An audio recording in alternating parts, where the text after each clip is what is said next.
Hello, Joe here from Infiniti of Tacoma, and today I'm going to tell you about this beautiful 2017 Infiniti Q60 3.0 Premium All-Wheel Drive that we have for sale. This is a off-lease vehicle we acquired directly from Infiniti Financial Services. One owner clean Carfax. We do have a complimentary Carfax report. This one's in beautiful shape inside and out. Very nice color combination. 31,557 miles. We have the original build sheet on it. It's always good to look at the fine print because not all Q60s are created equal. A base 2.0 Q60 would have an Msrp a little over $40,000, where this has a Msrp originally of $54,640, so quite a bit of equipment on it. And I'll kind of go over some of the big ticket features. This has a semi-inline leather seating. That was a $1,350 option package.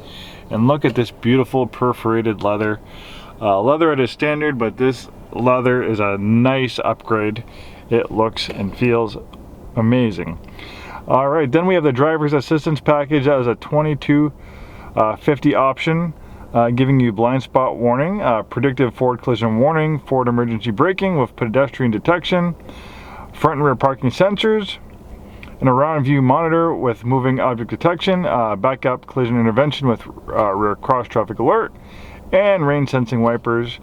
Then the Premium Plus package, that was a $3,200 option, giving you navigation, Navi synchronized adaptive shift control. Adaptive shift control momentarily holds the current gear for better acceleration out of a turn, corner, or when accelerating up a hill. And with the Navi synchronization, obviously it can see the upcoming road conditions on the navigation, and it can prepare itself for them. Heated front seats, heated steering wheel, remote engine start, power tilt telescoping steering wheel, dual occupant memory seats for driver seat mirror and steering column settings, driver seat power lumbar support, auto dimming exterior mirrors, and that's with the $3,200 Premium Plus package. So really very well optioned out automobile indeed. We have a drive mode selector that will make changes to steering, engine and transmission settings, traction, stability control settings, personal, sport, standard, eco, and snow. You'll also know that the Q50 has a dual display system. The top screen is for navigation, parking camera. This is the 360-degree around view monitor. You can see you can also change views. The bottom screen is a tablet-like interface for vehicle settings and apps. And what we did here with the drive mode selector, you can also make adjustments here. You can actually personalize it a little bit more. For instance, you might like the way the engine and transmission are in sport mode, but you might like the way the steering is in standard mode, so it lets you personalize a little bit.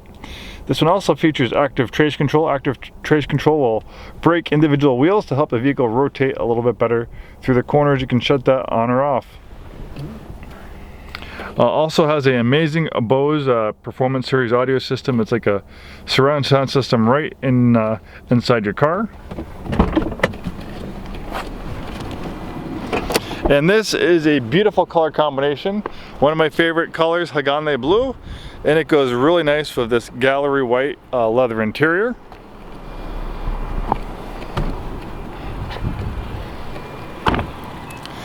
The Q60 is a performance luxury coupe, and it is a beautiful vehicle indeed. It has won lots of great accolades from the automotive press, for good reason.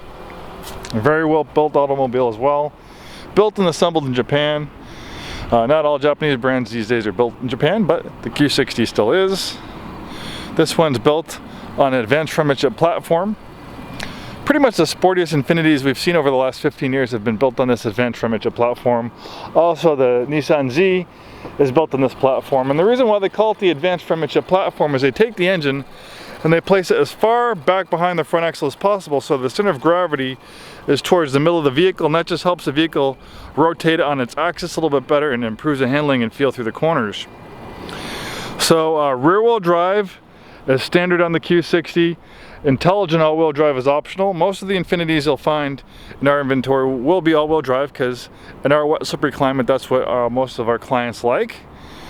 And the reason why it's intelligent all-wheel drive is because when all-wheel drive is not needed, it will be 100% rear-wheel drive power.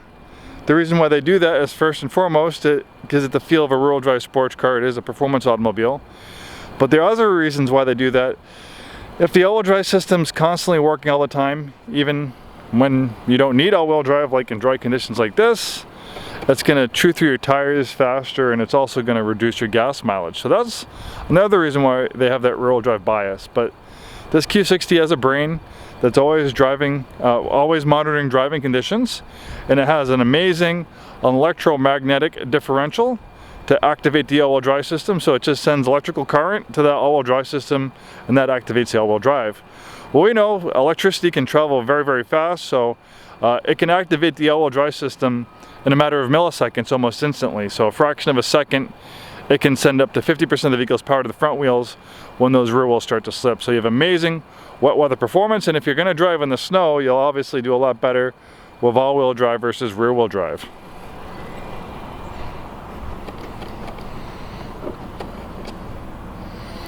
I love Hagane. Blue Hagane means steel in Japanese, so it's a steel blue.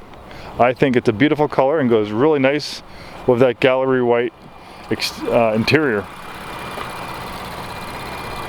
So for 2017, the Q60 got a complete ground-up redesign. It looks a lot different than the previous generation Q60, which basically was a G37 coupe. They didn't have a Q60 for 2016. 2015 is the last year of the old body style. So when they redesigned it, they skipped the model year and they went right to 2017. And this is absolutely beautiful.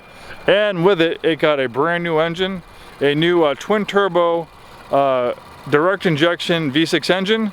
It makes 300 horsepower. It's kind of like the Goldilocks engine. It's not the most powerful or the least powerful.